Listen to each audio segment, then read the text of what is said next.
This is Let the Record Show, using common sense. Now, here are your hosts, Judge Richard Weinberg and Chairman Jesse Garcia. Welcome back to Let the Record Show. I'm Judge Richard Weinberg. My esteemed colleague, Jesse Garcia, is out traveling with his son at college tours.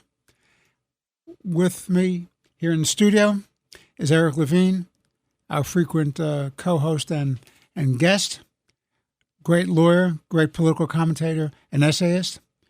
Welcome back to the show, Eric. Thank you. Good to be here. I'd like to get some frequent flyer miles for this. Well, listen, I know it's a long road across 3rd Avenue to come across the street. It's very wide. It's an avenue. It's not a street. It's an avenue. It's a grand boulevard, and here we are. In fact, as we sit here in the studio, we're looking out the window and looking at your building, and they're waving at you. Thousands of people are waving at you from balconies.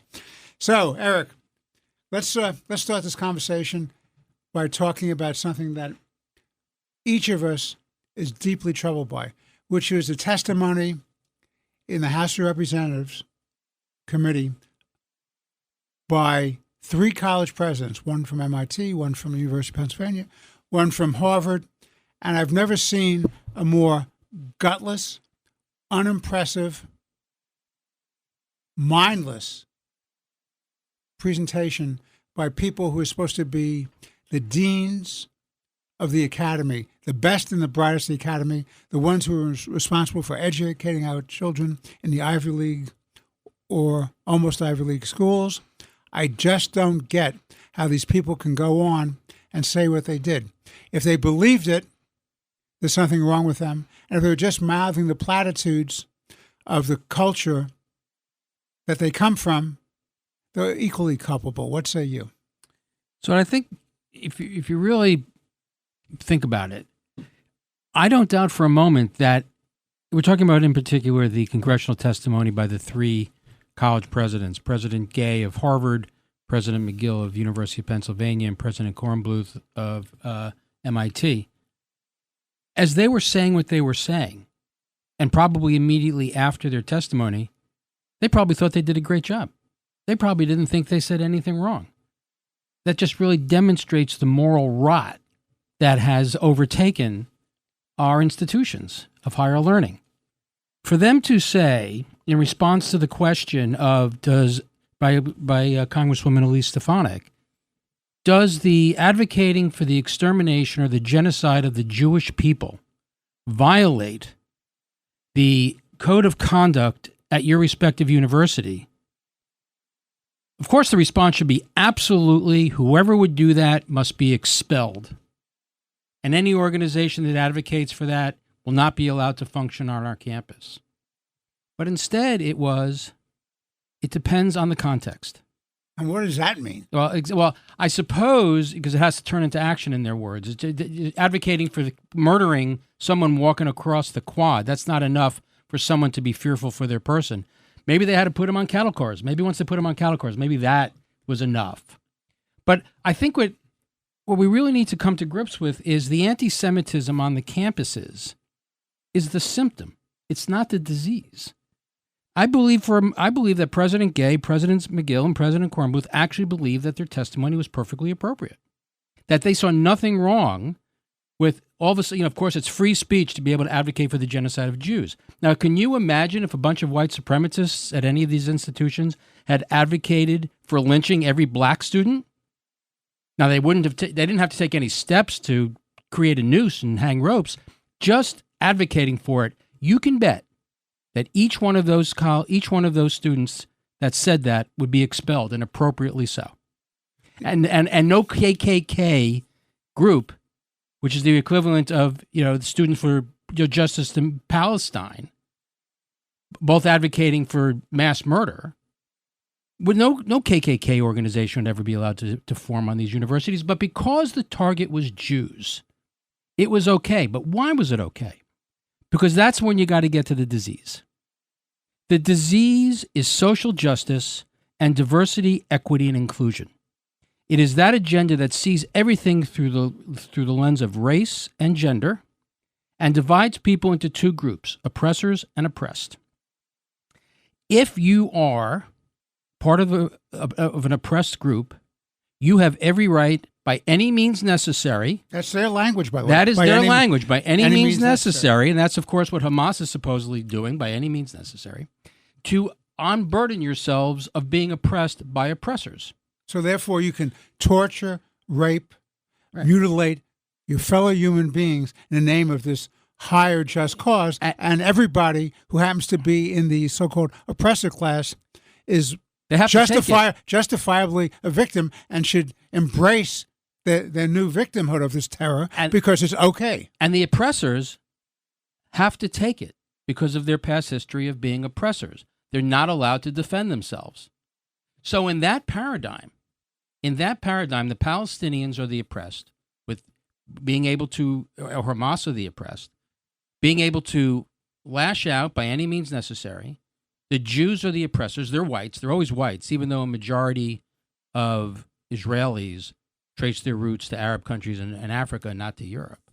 They are the oppressors, and they have no right to defend themselves. So it follows logically that if somebody were to call for the genocide of Jews, they're calling for the genocide of a group of oppressors. Everybody should line up Everyone quietly should and line get up. into Just- the cattle cars just- on the way to the gas chambers. Right to the ovens, and if you die, we will weep, we will sob at your graves, we'll be really upset, but don't you dare fight back, because when you fight back, that is a sin that is a bridge too far, and that is what their problem is with Israel, because Israel stands for success and a strong Jew in their paradigm, a strong oppressor in their paradigm, and that's why when they left that campus, when they left that testimony, they were probably patting themselves on the back because they said something so brilliant and they negotiated this testimony so well.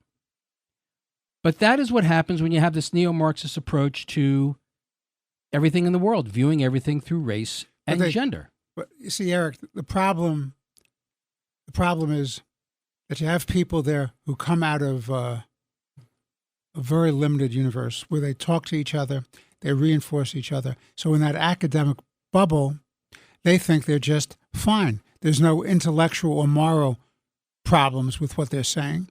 It's all acceptable. They get reinforced, and they were just the mouthpieces. So whether they believed it in their heart of hearts or they didn't believe it, their job up there was to be the mouthpiece, the voice of this consensus, which is there's oppressed, there's the oppressor, and anything goes against the so-called oppressor. And God forbid you challenge the morality, the humanity, the decency, the raw crimes of the so-called oppressed. What was interesting, one of the responses, I believe it was from President Kornbluth at MIT, she was talking about how we really have to get this into the inclusion group or the diversity group that's more accepted. They don't seem to understand that that is the cause of the problem. You got to get rid of DEI. It is actually probably a Title VI violation, a civil rights violation on these campuses. I believe it is. I believe it is. And if you look at if you look at the credentials of President Gay, her PhD is in intersectionality and the connection of race and politics. That is at the core of this problem. Now, President McGill was forced to resign, the one at Penn. Why was she forced to resign? And President Gill was actually given a vote of confidence by the Board of Trustees as the person that wants to lead, who should be leading Harvard into the future. No, President Gay, you mean? I'm President Gay, sorry. Right. President Gay was given a vote of confidence by Harvard. Now, the difference is, I think there are two. The first is, objectively, University of Pennsylvania has a much larger Jewish population historically and currently than does Harvard. Harvard has a strong and an unblemished record of practicing anti-Semitism that goes back into the 50s, continuing through today. And, of course, we know that they've been doing to Asian Americans and keeping them out. And the Supreme Court, fortunately, said you got to stop discriminating against Asians. But that's been Harvard's history. So at Penn, you have a much larger Jewish population that spoke out. And you had at least one donor that had donated $100 million to Penn who wanted to claw back his donation. But that was a bit of a bridge too far, so McGill was forced to resign. President Gay does not have as large a Jewish population, and she's also a black woman. The notion that at these institutions that are so rooted in social justice and diversity, equity, and inclusion would ever fire or force to resign an African American woman would be so against their creed, so against their gut, that it will never happen. So what do? Instead, they give her a vote of confidence and they pardon her plagiarism in the same letter. The woman's PhD has been put under scrutiny that there may have been plagiarism in putting together her PhD thesis. And many, many other so-called articles. Right. And they gave her a pass with one wave of the wand. We're overlooking it. Now, I have not read her pieces. I have not looked at her citations. I do not know by myself whether or not she has been ever, if she is indeed a plagiarist or this is actually her original work. But to just give it in a sentence or two, this wave of a wand without much of an explanation, other than to say there were some oversights and citations, that forgives all evils. Well, but the Harvard this Crimson... is Harvard, the veritas of the truth? You got to be kidding me. But the Harvard Crimson, to their credit, actually did analysis of other articles, so-called learned scholarly pieces that she did, showing 90% of whole paragraphs were lifted from another academic, a woman, a former professor at Vanderbilt, herself an African-American woman, who said this is absolutely ridiculous, it's reprehensible, that Harvard is redefining plagiarism as a convenient cover to keep gay in place. Let me suggest to you one other reason why the Harvard folks were happy to keep gay on, separate and apart from the distinction of what happened in Penn. Harvard has an endowment of in excess of $50 billion. So in other words, even if a whole bunch of donors took away a few $1 billion, it wouldn't mean a damn thing to Harvard because they could get through it fine. So what I suggest, and I've talked about this, and other people have talked about this as well, I think including Mark Levin and other commentators, I say that if a person's made a substantial contribution or even a minimal contribution to one of these schools on the understanding that the principles of the school were for fairness and due process and human decency and protecting against any kind of discrimination or bias or threats to a particular group, you have a right to go into court and seek a rescission of that gift and claw it back and get that money back. Go after the endowments, all the money that's been given historically, because there's a code of principles that Harvard has not lived up to. Well, I think it actually goes deeper than that. Look, these are private institutions, and they have a First Amendment right.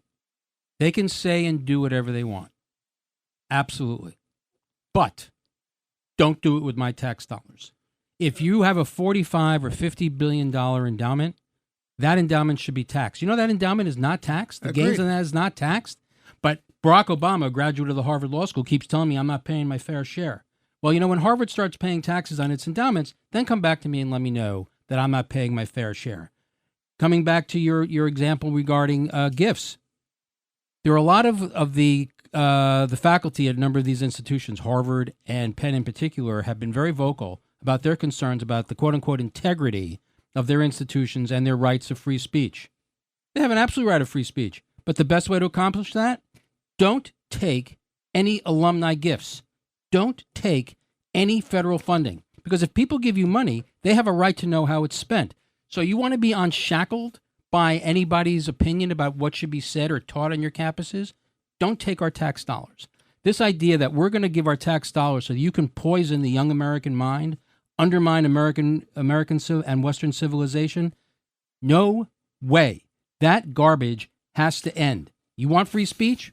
I'm all for it, but not with my money. Well, let me throw out one more thing before we take the break, which is, do you know how much foreign money goes into these institutions from places like China and Qatar?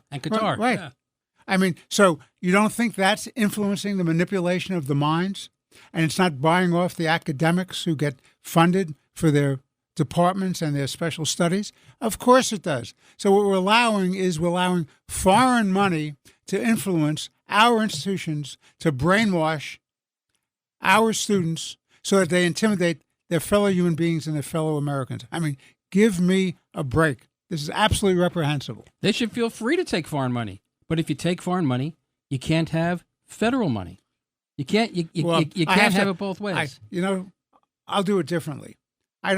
When you have people who are our enemies, who have nothing on their agenda but to destroy America and undermine us from within, I would be damn well cautious about taking money from China or Qatar or any of these other places that are suspicious actors in the world stage. Let's take a break.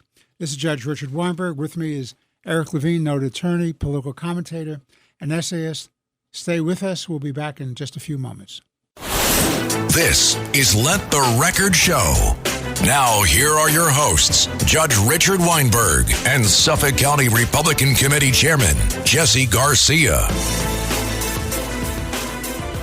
This is Let the Record Show. This is Judge Richard Weinberg with Eric Levine, noted commentator, essayist,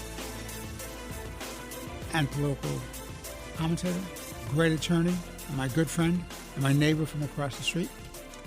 So, we had a couple more thoughts before we move on to our next question and topic. Yeah, so staying on this theory of money. So the student loan debt.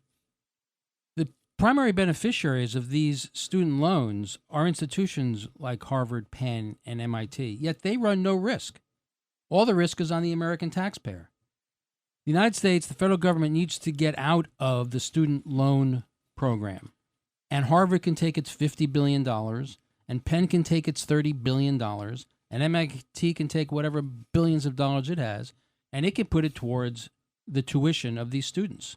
I see no reason why my gardener, who's a personal friend and I've been working with for 25 years, why he should be paying taxes, never went to college, why he should be paying the student loans of my neighbors. Oh, there's a very good reason for that. Of course. Because Joe Biden figures he can buy off the young kids' votes in an election season, which is why he does everything possible to do it, even though he's been pushed back and repudiated by the Supreme Court of the United States. He'll pick up another statute and say, well, I can't do it on this statute, but there's another statute that allows me to so-called forgive this. And what does this do? So you get 20 million kids saying, ain't that swell? They're going to forgive my debt for 10, 15, 20 grand or maybe more. So I'll make sure I go out there and I vote the right way, which is the guys who are buying me off. Well, the federal government has to get out of the student loan program, period. Each of these colleges, if you want to make an investment, again, private institution, make whatever investment you want. But don't come crying to me if your investment fails. That's on you. But I actually think the most significant or the most eye-opening testimony of that day that I saw was from President Gay when she was asked, I don't remember who the congressman was, but he asked her, how do you reconcile the fact that in 2020, 99% of Harvard's professors voted for Joe Biden and 1% voted for Donald Trump in a roughly 50-50 divided country? And her response was, oh, well, we at Harvard only hire the best and the brightest. We pride ourselves in having the best and the brightest. Right. That means you have to be from the left. Exactly. So apparently only progressive Democrats are the best and the brightest. Anybody else is a troglodyte, and they don't deserve to have a place at Harvard. But that is so revealing. There's a reason why Harvard has been ranked last, 248th out of 248 by an organization called FIRE, Freedom of Information. I don't remember exactly what it stands for, but FIRE. They rate free speech on college campuses. Harvard ranked last. And you know who ranked second to last? Penn at 247. And this should come as no surprise because speech is only safe for the left. Any other divergent speech?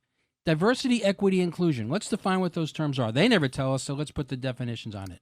Diversity is in everything but thought. You're not allowed to have a different thought. Or language. Equity, the idea that there has to be an equal outcome. And not equal quality of opportunity. Equal quality of opportunity. Of course, that's the Soviet model, the coercion of guaranteed outcome, versus the American model of equal opportunity. And inclusion, if you agree with us, you can be included. If you don't, you're excluded. Well, no, but that's actually very interesting about the inclusion. Because I'll tell you what's happened, and we're going to get to the war that the Gaza Hamas group started against Israel. But what happened, there's a large percentage of the Jewish community perceive themselves as liberal or on the left. But as a result of this war, what's happened is a large percentage of these people found out that their political home, the left-wing section of the Democratic Party is including them out. In the immortal words of Samuel Goldwyn of MGM, include me out. They have been included out. They can't believe they're being included out because they're such good progressive. They're such good lefties. Because they were never able to accept the fact that Jews in this paradigm are white oppressors. They just assumed that if they believed something and they agreed with someone, and they would be judged by the contents of the character and not by the color of their skin or their race or their gender. You know what that means? They were wrong. Yeah, and that means that Martin Luther King, if He's he a said racist. that, is a racist by definition. Martin Luther King is a racist. What you and I were raised to believe was the gold standard is Drek. Right. And as an aside, and then I want to get to the war of Hamas against Israel, just within the last day, you had the mayor of Boston had a party, and it was for colored elected officials only. Let's say that again: for colored elected officials only. It gets better. Go. It gets better. She sent out. She issued an apology. What was the apology for? Apparently, she sent out the invitation to white people, and they were not invited. So she apologized for having sent them the invitation and having to explain to them that they weren't invited.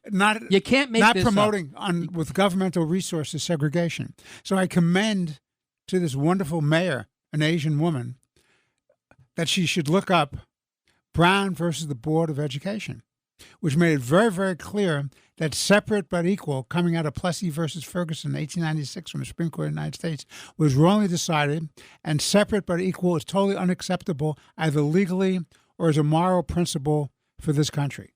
You know, look at someone like Chuck Schumer, coming back to your earlier point about the Jews waking up one day and saying, oh my God, what's going on here? Chuck gave a very nice speech on the floor of the Senate. Here's my question to Chuck. Where the hell have you been? This stuff has been going on under your nose for years, and you've said nothing. And people have been drawing your attention to it, and you've said nothing. And now that even after you've made your speech, the stuff continues, what have you done? Nothing. Nothing. Now, what I think will be interesting is, depending upon who the Republicans nominate in 2024, there's been a sea change in perceptions by Jewish voters. If they nominate Donald Trump, I think you're going to see the same patterns. But if the Republicans nominate Nikki Haley, I think for the first time in history, you will see a majority of Jews, including New York suburbanites. I always say, if you're going to win, you need my wife's vote. Nikki Haley gets my wife's vote. If Nikki Haley could get a majority of the Jewish vote across the United States, that would put a stake in the heart of the modern Democratic Party. So that will tell you how dramatic the ground has shifted under the feet of Jews as they perceive their place in America. And I'll just make this final point on that. In the 1930s, Germany was one of the most advanced societies in the world. Jews were judges, Jews were lawyers, Jews were doctors. Jews had some of the most prestigious jobs in the country. They were the academics, they were the media, they were the industrialists. Until they didn't. And they were the leaders of culture. Until they didn't. Until a stroke of a pen at Nuremberg. Until they didn't. And there are two differences between the 1930s Germany and America today. One, of course, is the State of Israel. Had the State of Israel existed, there would have been no Holocaust. The second is, today, unlike in the 1930s, there are enough righteous Gentiles in our country in positions of power that are willing to stand up with Jews to fight this garbage. If we didn't have those two things, do not think for a moment that another Holocaust is beyond the pale. Never again, we'd all see it again. Those are the two differences. God bless Israel, and God bless those non-Jews, those Gentiles who are prepared to stand up and speak out against this bigotry. From the left, Jews are at their greatest peril when anti-Semitism is mainstreamed and made public government policy. That is what we are seeing from the left today. We saw it during the Inquisition. We saw it during Nazi Germany. We saw it during Tsarist Russia. We saw it during the Soviet Union. And we are witnessing it today. And but for Israel and the enough righteous Gentiles that are willing to stand up and speak out for Jews and against anti-Semitism, there'd be a problem. All right, let's talk about the terrorist war against Israel, brought to you by those wonderful people of Hamas, whose charter is dedicated to the destruction of Israel, the extermination of Jewish people, and whose leaders have made it very, very clear that the strike on October 7th was just the first strike, and they would do it again and again and again. Their words, Eric, not mine. They would do it again and again and again. And there's no doubt they're being truthful. And as it often been said by better minds than mine, when somebody tells you they're going to kill you, you should take them seriously and take them at their word. You shouldn't wait till after you're dead. That's exactly right. So let's talk about this war. It starts on October 7th. And what do? They go in, they attack civilians. They drag them out of their beds. They rape them. Both men and women, by the way, have been recorded. Both men and women were sexually mutilated, tortured, raped, executed. Babies were literally put in live into ovens. People were beheaded. People's body parts were chopped up. They were subject to sexual, brutal torture. They cut open the bellies of pregnant women, ripped out the fetus, and murdered the baby in front of a screaming mother. This is the quality of people we're dealing with. And just today, as you and I are sitting here, just today, Hamas has said, well, because the United States and Britain have backed Israel's play, at least to some regard. There's a whole other issue about what Biden is doing here, but we'll get to that. But just because of that, Hamas has said that now it's fair game to go after Americans and English, the British, anywhere they are in the world. And they just foiled an attack that was by German forces and Danish forces against that, where there was a conspiracy to go after civilians in European countries because they didn't like the fact that they were being backed. The Israelis were being backed. So what these people have done is they really have, and take them at their word, they really have declared war against Western civilization, Eric. This is not just Israel. We have to understand that. These people who have a radical interpretation of the Quran, they pick and choose the pieces of the Quran that support their terrorism and their viciousness and depravity, and the political tracks have made it very, very clear that Israel is just the beginning. It's just the first step in an attempt to reestablish some sort of extreme Islamist hegemony over the fellow human beings worldwide. There's no place that's safe. Europe is already being overrun through the borders because Germany made the mistake in saying it's just swell, come on in. And then they moved because of the European Union. They're allowed to move with a European Union passport throughout Europe. So Europe has been overwhelmed by these characters. And what's happened? Now you're getting a counter response to that. They're saying enough, enough, enough. We don't recognize our own country anymore. We're losing our national identity. We're losing our culture. For people who are not committed to being assimilated, their commitment is to subjugate. And this is very, very serious stuff. And we have to take it. We have to take it seriously. So they dispatch these terrorists. They kill these 1,200 or 1,300 people. Then you have a choice if you're Israel. You can take it and say, well, it's just a minor incursion. What's the big deal? We'll pick out 1,200 of their people and rape and torture them because, after all, you have to have proportionality, and it's morally equivalent. You know, all these cliches, these inhumane, indecent cliches. So stop at 1,200 and everything will be fine. Or you can choose to not do that and just take it and just march into the ovens quietly and nicely and not make anybody offended, but you have your audacity to protect your own country and your own lives. Or you can go out there and abolish and destroy somebody who's dedicated to the existential threat against you. And those are so they respond. And so what do they say? So you have everybody second guessing how to wage a war. Who else wages a war and is subjected to second guessing the armchair generalship of such brilliant, insightful, learned people as Kamala Harris, the Vice President of the United States, who says, well, they should be nicer to the Palestinians. 75 to 80% of the Palestinian people in Gaza support Hamas and what they did on October 7th. So these are not innocent bystanders. Eric. Yeah, so a number of things. The first is Mahmoud Abbas who was the president of the Palestinian Authority in the West Bank, is now in the 19th year of his 4-year term. Why? To your point, if he had the election, Hamas would win the election. Hamas is pretty popular amongst the Palestinians. But let's assume they're not at all popular. Let's assume the Palestinians hate Hamas. Well, then the cry from the left and across the board should be, Hamas, you must surrender. Hamas, lay down your arms. Hamas, release all the hostages. Hamas, get out of the schools, get out of the hospitals, get out of the mosques.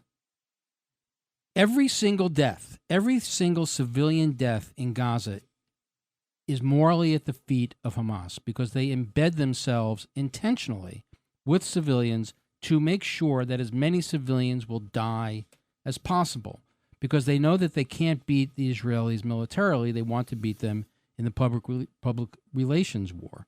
And that's what we're seeing a lot of now. There's these calls for a ceasefire so that we can save humanity. You know how you save humanity? Make Hamas surrender.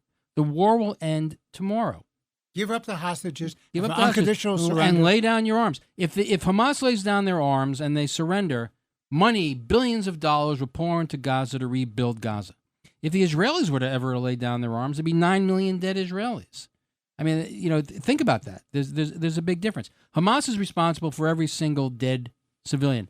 The other thing to keep in mind, there are 2 borders in Gaza. Everyone seems to think that the Israelis have just sealed off Gaza. There's an Egyptian border. Why was it sealed off? The Egyptians sealed it off because they don't want the Palestinians in there because they believe the Palestinians will undermine Egypt. Right, that's right. And very importantly, because they were using the borders to ship in arms and weaponry into that. So they sealed it off. The embargo was to protect against them becoming a terror state, which they've become. So if you really are worried about the civilians, of course, if you can't get Hamas to surrender, open Rafah. That's the Egyptian border. Let the civilians into the Sinai and give them all the humanitarian aid they need there. And let the Israelis finish off the Hamas that's left behind. But every death, every single civilian death in Gaza is the fault of Hamas. And the Israelis have every right to defend themselves and finish the job. It took 9 months for American forces to take Fallujah. Nobody was saying you have a week, 2 weeks, 3 weeks. You had all the time and space they needed to do it right. If Israel wanted to just level the West Bank and turn it into Dresden or turn it into Tokyo or Hiroshima or Nagasaki, they could do that tomorrow. But they're willing to take on their own, to take death casualties for their own IDF in order to try and minimize the deaths and casualties on the Palestinian side. You don't hear that a lot in the media because many in the media buy into this nonsense of proportionality, diversity, equity, inclusion, oppressor and oppressed, the same garbage that we hear on college campuses. We got to deal in reality. Hamas is evil, and Hamas must be destroyed. This is Let the Record Show. I'm Judge Richard Weinberg with Eric Levine, noted attorney, political commentator, and essayist. We'll be back in a few moments. Stay tuned for more interesting conversation.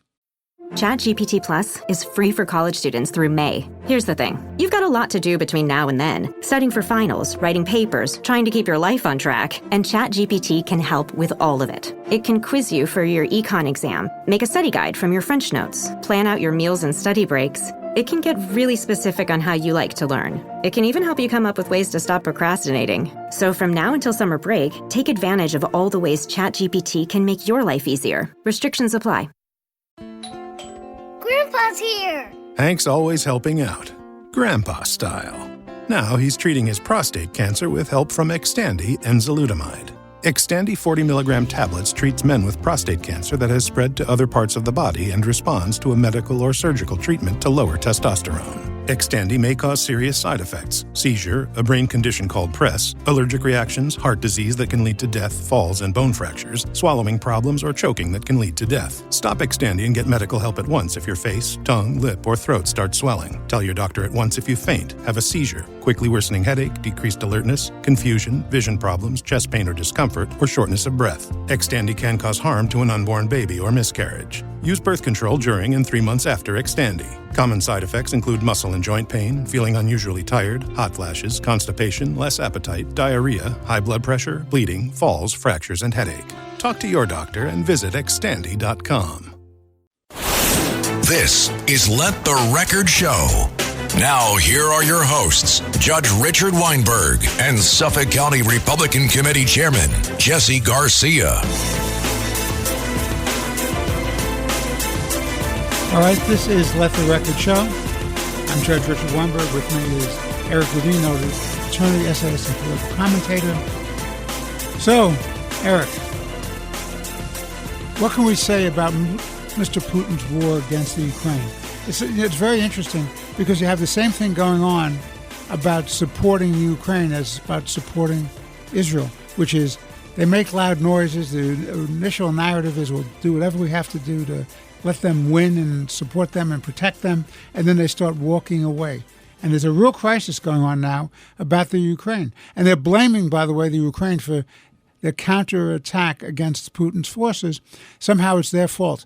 Maybe it's the fault of the Biden administration and the European countries of giving too little too late and playing political games and economic gains and funding games when they should have given them all the resources they need to take down Putin's aggression. Now, what I think, and this comes from my criticism of both the left and the right, for those members of the House and the Senate and political commentators who said, well, there should be a deal and, let Putin get some of the territory and everything will be just fine.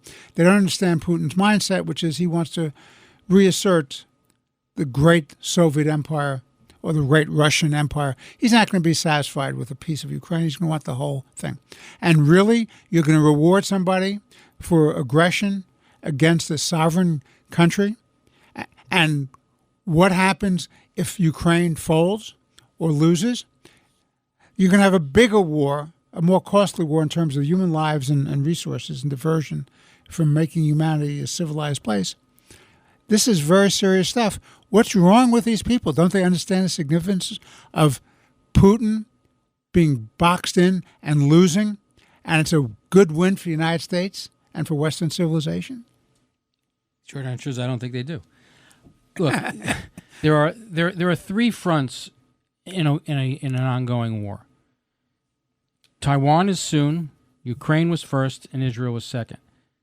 The American-led world order is under assault, and those are the three fronts against the American-led world order. World War III is underway, if you hadn't noticed.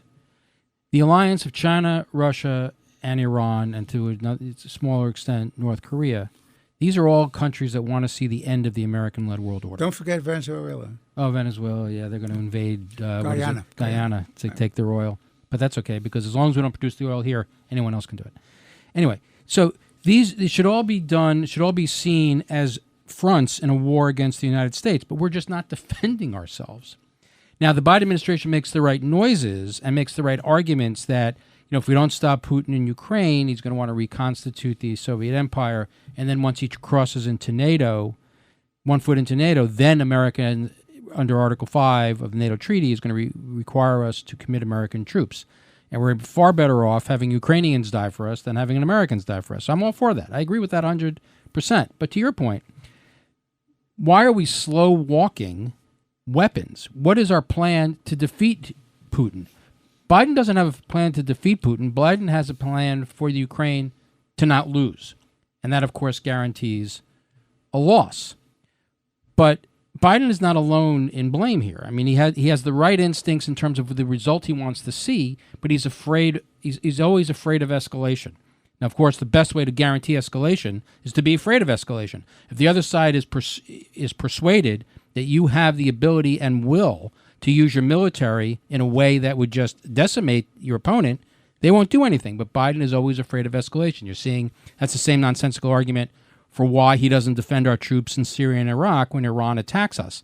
We're afraid if we attack Iran, it'll escalate. So what happens? We get more and more attacks on American forces. 100 attacks. And what have we done? We've killed a jihadi here, a jihadi there, and a warehouse there, and a warehouse there. Been 100 attacks and maybe 4 or 5 responses. Nothing meaningful, that nothing scares anyone. Similarly with Putin. We're afraid to, quote-unquote, escalate, so we don't give them everything they need to win the war. We give them enough to have a stalemate, which eventually, over time, will result in what we're seeing now. A lot of resistance in Congress for funding a war that may never end because it's just going to be constantly at a stalemate. Now, of course, people should keep in mind that the money that is spent is not put on a tray and then delivered to Kyiv. That money is mostly spent here in the United States to rearm ourselves after we've shipped military weaponry to Ukraine. So it's money well spent. But we need to be doing it more. But to your point about the left and the right, AOC and the Squad, in substance, have the same foreign policy as the isolationist right and the Republican Party. They start from a different point, but they end up in the same place. The left says America is systemically racist and evil, and if we project power abroad, we're projecting systemic racism and evil abroad, and we can't do that, so bring all American troops home. On the right, they start from the point of America is so wonderful, they know the rest of the world is so depraved, and they don't deserve all our jests, bring American troops home. So they end up at the same place. America withdrawing, America surrendering. And then what happens? And then what happens? Then really, really, really, really bad people fill the void. China moves into Taiwan. Russia moves into Ukraine. Iran moves into throughout the Middle East, strengthens itself, destroys Israel. They attack our troops. They force us out of the Middle East. China becomes an emergent power in the Middle East. Russia becomes an emergent power around the world.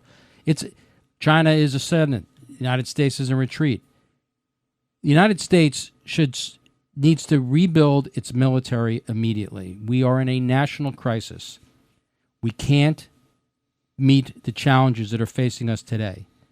And in part, it comes back to this diversity, equity, and inclusion nonsense.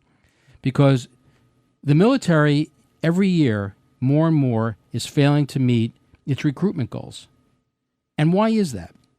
Now, I'm sure there are a variety of reasons, but one of the reasons is if you are taught in school every day that America is systemically racist and morally rotten and evil, why would you want to defend it? Why would you want to enlist and defend your country? This has real-life consequences. So we really need to start changing or going back in our educational system, back to teaching patriotism and what's great about Western civilization and what is great about the United States. And then once we have people that are coming out of that educational system, they will better understand why the American-led world order is important. They will really understand what Winston Churchill and FDR and Harry Truman did for Western civilization and why it was worth fighting for. We don't have our rights and our freedoms and our wealth by accident. It's not by divine intervention. I mean, I'm sure divine intervention may have helped, but we're here where we are because we were willing to fight for it. We were willing to make moral arguments for it. We were willing to stand up for it. When you adopt the idea that America is systemically racist and evil, you are in retreat, and your society and civilization are eroding. And that's the disease we need to fight. That's what we need to turn around. And that's what we're up against.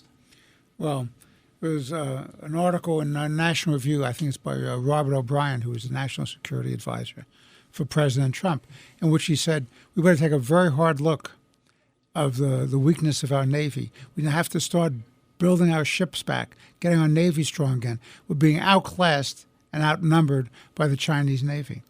And you have to have a strong Navy to have a universal presence across the world.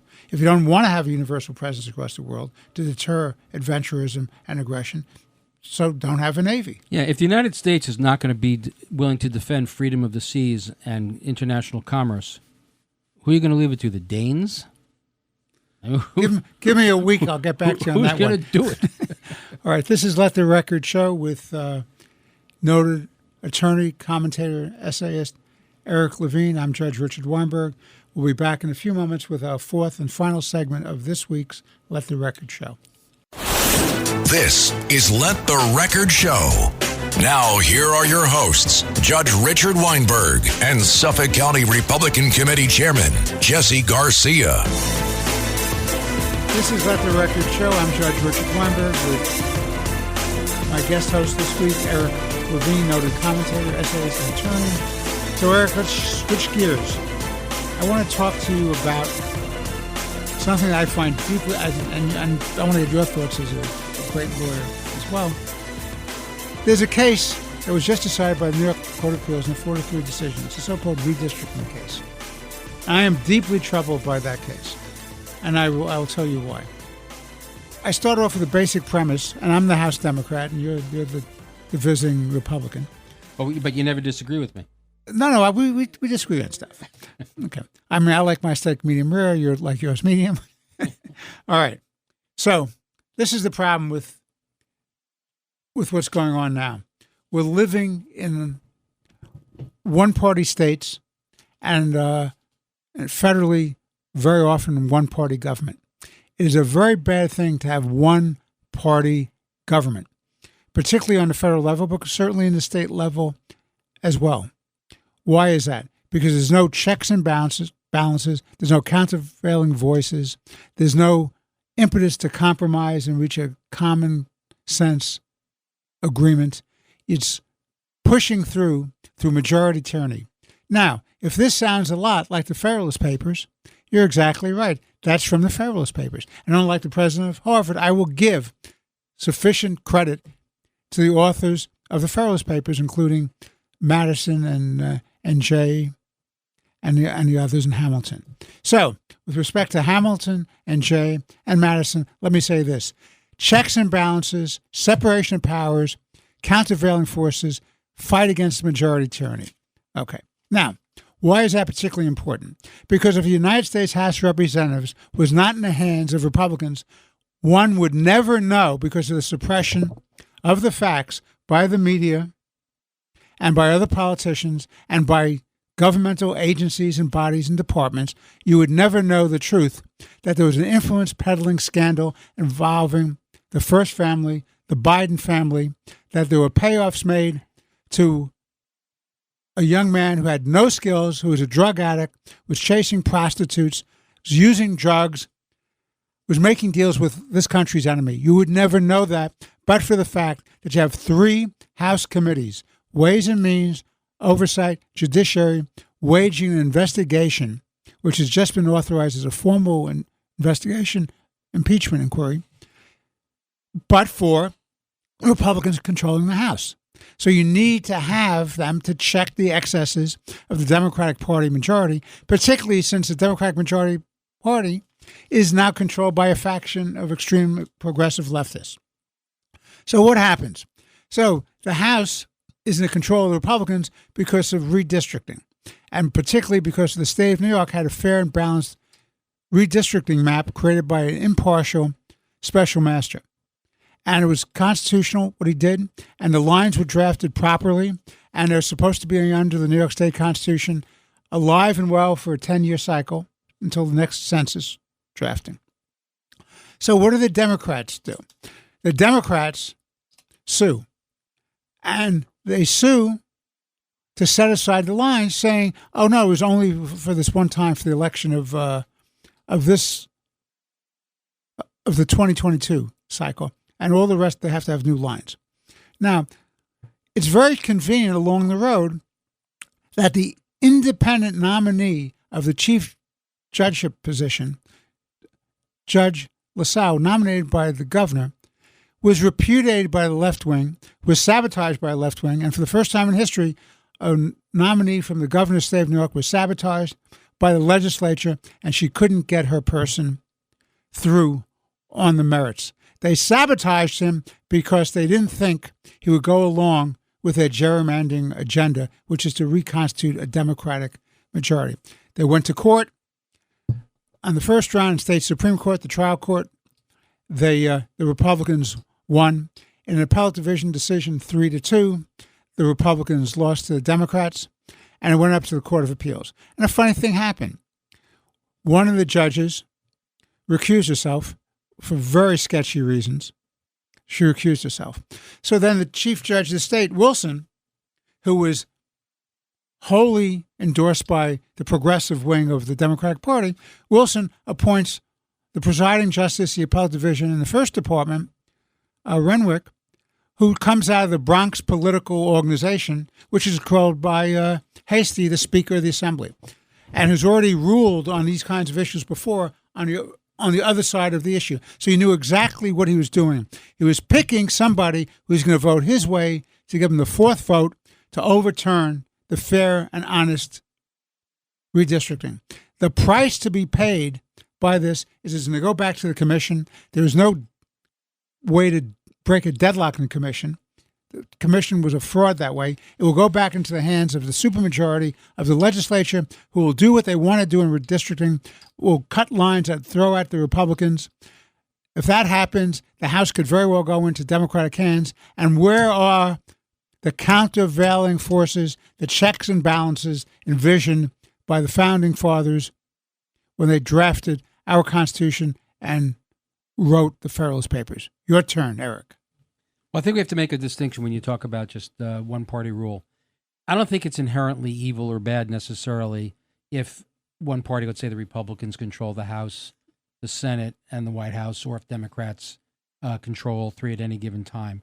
The danger arises when you set up a situation where only one party can win. And that's what this is.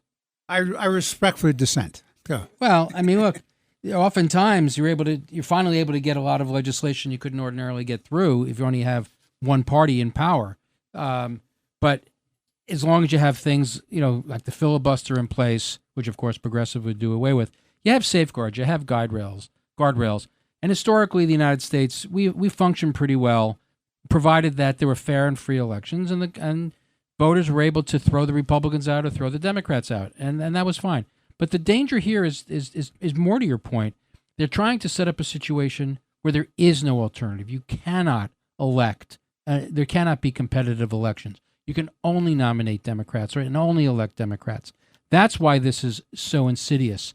This really is a threat to democracy, certainly on the micro level in New York. And just an aside, we were talking about this when we were waiting on the commercial. Who are the Congress members that are going to be most affected by this? It's going to be people like Mike Lawler, Garbarino, Malliotakis, Claudia Tenney, the pro-Israeli voices in the Congress from New York. They're the ones most imperiled that they're going to lose their seats through redistricting, and we're going to end up with Jamal Bowmans, who are enemies of Israel and espouse all kinds of anti-Semitic rhetoric. And even if they weren't enemies of Israel, their extreme left-wing progressive programs are destroying the city, the state of New York, and this country. It's really quite rich. The Democrats rant and rave about, look, I am no fan of Donald Trump, anyone who's ever heard me on this show, but they rant and rave, Donald Trump's a threat to democracy, Donald Trump's a threat to democracy. Well, damn it, that's exactly what this is. This is a direct assault on democracy. It is drawing lines in such a way that the voters have no say in who their elected officials are going to be. If that is not undemocratic, with a small d, I don't know what is. And I have to finish up this show by saying to you, there's a study from the New York State Business Council, which clearly showed that as a result of the bad legislation from the left wing of the Democratic Party, the bad economics, the bad public policy, we're losing hundreds and hundreds of thousands of our citizens going to other states. We're losing economic drivers who create the jobs and the services, who pay for all the wonderful social welfare programs, build up our cultural institutions, gives to charity. We're having a brain drain, an economic drain, and a cross-cultural drain out of New York. And that's not a coincidence. It's a direct and proximate result of one-party government controlled by New York State by the Democratic Party that's pushing an agenda that the vast, vast, vast majority of people in the state do not want, and even the Democrats don't want. But they have so much influence, and people are so afraid of fighting battles in the primary system because of the Working Families Party and the Democratic Socialists, because they're so funded by left-wing extremists like Soros, that we have a situation where a faction of the Democratic Party controls the agenda, and the net result is the loss of New York. As I've said often on this show, if we keep doing this, we're going to have the Californization of New York, which is extreme left, bad economics, bad public policy, and a diminishment of a great state. Look, after the 1960s and the riots in Detroit, 50% of Detroit's population left, and it was 100% of their tax base. Detroit has not recovered. We're going to be doing that. We are in the process of doing that in New York. This has been the Let the Record Show. I'm Judge Richard Weinberg. Eric and I wish you and your families well. God bless America. And keep the faith and keep fighting for, as we say in the Cosby Show, for truth, justice, and the American way. Thank you. Don't miss the biggest Maytag sale of the year at Lowe's. You'll find the Maytag appliances you need when you need them at a great price. Plus, when you buy 2 select laundry appliances, you'll get up to a $100 bonus via instant rebate. Shop Maytag at Lowe's. We help, you save. Offer valid through 5/31. See store for pricing and offer details. Advertise savings on all major Maytag appliances through Maytag.com and participating retailers. Prices may vary. Additional terms and conditions apply.